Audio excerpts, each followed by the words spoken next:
स्वागत गीत आपल्यासाठी आपल्या सर्वांसाठी छानसं स्वागत गीत सादर करावं।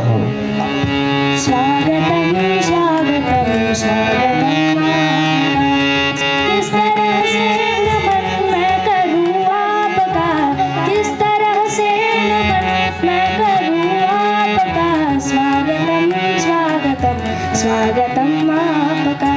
शहरामध्ये 11वी 12वी नीट जेईसाठी साकारचं नाव आहे, तसंच नाव फाउंडेशनचं पुढच्या 2 वर्षात होण्यासाठी हा आमचा छोटासा प्रयत्न। कार्यक्रमाचं स्वरूप एवढंच होतं की मागच्या वर्षी आमच्याकडे 28 विद्यार्थी होते 10वीला, पहिलंच वर्ष होतं मागच्या वर्षीचं ऑफलाईन। 28 विद्यार्थी होते 10वीला, त्यापैकी 15 विद्यार्थ्यांना 90% वरती मार्क मिळालेले आहे। ज्यांनी फार चांगला अकॅडमिक परफॉर्मन्स केला त्या विद्यार्थ्यांचा कौतुक सोहळा इथं होणं गरजेचं आहे। ही मुलगी 10वीत आहे, पण सकाळी 11वीला पण म्हणजे 11वी मध्ये येऊन बसते आणि 10वीचा पण अभ्यास करते, 11वीचे क्लासेस करते ही, आणि तिचे मार्क पहिल्या टॉप 10 मध्ये असते ती, बरोबर ना सर? सर आपण काय करता? शेती. पण आपल्याला कसं वाटलं की आता 11वीत बसवायचं? सर्व हे चव्हाण सरांचं मार्गदर्शन आहे की ती म्हणजे मी तिचा पालक नाहीच आहे, म्हणजे पालक होतो सगळं चव्हाण सरांनी घेतलेलं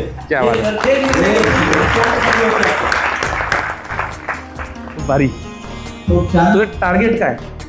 700+ म्हणजे हे ऐकतच नाही, म्हणजे माझं म्हणणं काय, हे ना 700 येतील 600 येतील, पण स्वप्न बनण्याची हिंमत बघा। मला फाउंडेशन मुलीला लावल्याच्या नंतर तिच्यामध्ये जे बदल जाणवले, कारण 8वी ते 10वीचं हे वय असं आहे की ज्या काळामध्ये मुलं घडतात आणि बिघडतात सुद्धा। तर फक्त एज्युकेशनच्या बाबतीत नाही तर पुढच्या दृष्टिकोनातून जो ॲटिट्यूड त्यांच्यामध्ये यायला पाहिजे, जो शिक्षणाबद्दल अप्रोच यायला पाहिजे, तो यांनी बिल्ड केलेला आहे। माझा मुलगा सुद्धा अगोदर जेव्हा स्वतंत्र होता तेव्हा फिजिक्स फोरमकडे होता, चव्हाण सरांकडे होता, तो आज BAMS करतोय। तर त्याच्यामध्ये सुद्धा हे सगळे गुण जे आहेत या टीम मधून आलेले आहेत।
खुदा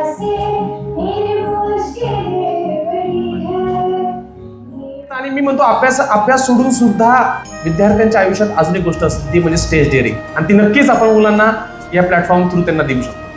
तर मागच्या वर्षी फाउंडेशनचा कोर्स सुरू करण्यामागचं सर्वात मोठं रिझन होतं की आपला विद्यार्थी, महाराष्ट्रातला विद्यार्थी, ग्रामीण भागातला विद्यार्थी असू द्या, शहरातला विद्यार्थी असू द्या, पण फाउंडेशन नसल्यामुळं जे आपल्याला प्रत्येक फील्डमध्ये जे हायर आहे, जसं मेडिकलमध्ये गेले तर एम्स ही सर्वोच्च संस्था आहे, इंजिनिअरिंग मध्ये गेलात तर IIT आहे, ऍडव्हान्स आहे, तर NIT आहे, IIIT आहे.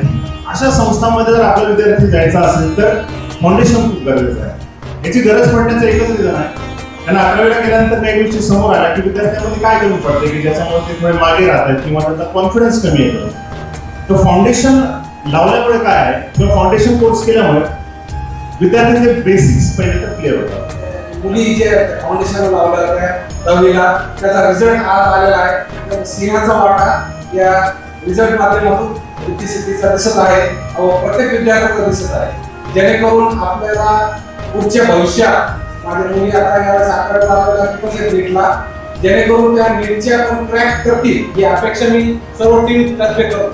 तर तुमच्या माहितीसाठी पेशकर सरांच्या आईंचा मला खूप नेहमी अभिमान वाटत असतो की त्या सध्या रिटायर्ड आहेत, परंतु त्या न चुकता दररोज या इन्स्टिट्यूटमध्ये येऊन बसलेल्या असतात आणि विद्यार्थ्यांचे जे छोटे छोटे प्रॉब्लेम्स असतात, जे इमोशनल क्वेश्चन ज्याला म्हणतो, इमोशनली ते डिस्टर्ब असतात, त्या गोष्टींची त्या काळजी घेतात. मला त्यांचं खूप कौतुक करावं असं वाटतं या समारंभामध्ये. त्या नेहमी प्रत्येक गोष्ट शेअर करत असतात. त्यांनी 8 दिवसाखाली तर जवळपास 4 ते 5 पेजेस अशा विद्यार्थ्यांसाठी लिहून काढलेत की सर ह्या विद्यार्थ्यांचे किती छोटे छोटे प्रॉब्लेम्स आहेत. हॉस्टेलवर राहणाऱ्या विद्यार्थ्यांचे काय प्रॉब्लेम आहेत. काही विद्यार्थी त्यांना असं सांगतात की माझे पालक मला खूप त्रास देतात, मला नेहमी मार्कांसाठी विचारत राहतात, कमी मार्क्स केले की खूप रागवतात, कमी मार्क्स आल्यानंतर तर मी खूप डिस्टर्ब आहे याच्यामुळे. पण ही गोष्ट पालकांना माहीत नाही आहे. तर असा कोणीतरी एक व्यक्ती लागेल की ज्याच्याकडे हे पोरं मोकळे झाले पाहिजेत. आजच्या जगामध्ये जसं पेशकर सर प्रत्येक विद्यार्थ्याचं कौतुक करताना 90% वरती मार्क घेत आहेत पोरं, सगळे मार्क्स सांगितले जात आहेत. तर हा IQ विद्यार्थ्यांचा खूप जास्त वाढलेला आहे. पण त्या IQ सोबत त्याचा EQ जपणं सुद्धा खूप जास्त महत्त्वाचं आहे. त्याचा इमोशनल क्वेश्चन तेवढाच चांगला आणि तेवढाच जबरदस्त पाहिजे की तो कुठल्याही कॉम्पिटिशनमध्ये म्हणजे फक्त यशस्वी झाल्यावरच नाही तर अपयश आल्यानंतर सुद्धा तो खचून जाऊ नये, याची भरभक्कम तयारी, याची भरभक्कम शिदोरी पालकांकडून त्या पाल्याला भेटायला पाहिजे. थोडं अपयश आलं तर यांना ते अपयश पचवता येत नाहीये, आपल्याला त्यांना त्याच्यासाठी सुद्धा तयार करायचं. 3-4 दिवसापूर्वी ओम महाशब्दे नावाचा विद्यार्थी आला होता. तो साकारचा एकलव्य आहे. सिल्लोड पासून एक 5 किलोमीटर त्याचं गाव आहे, डोंगरगाव नावाचं. त्या विद्यार्थ्यांनी 10वीच्या विद्यार्थ्यांसाठी खूप मोटिवेशनल गोष्ट आहे. 10वीचा वर्ग झाल्यानंतर 10वीमध्ये परीक्षा दिल्यानंतर त्याने अक्षरशः शेतामध्ये मिरच्या वेचल्या, कापूस वेचला, शेतात जाऊन कामं केली आणि 10वीमध्ये तो त्याच्या शाळेत प्रथम आहे.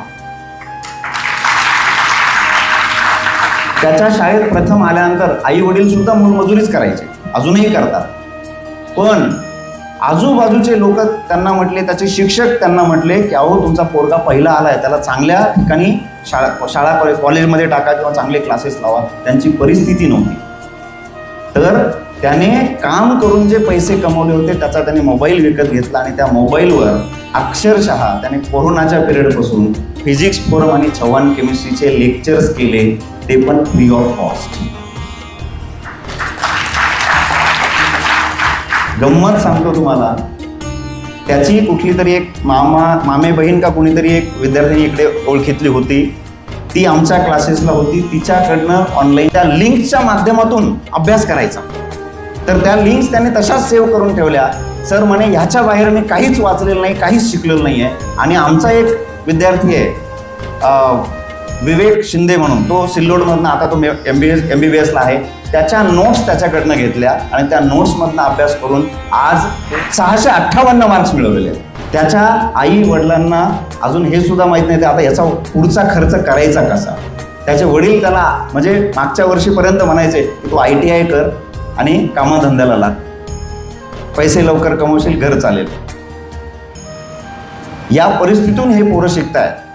तर या विद्यार्थ्याचं आर्थिक पालकत्व साकारणे ह्या वर्षी स्वीकारलेलं आहे.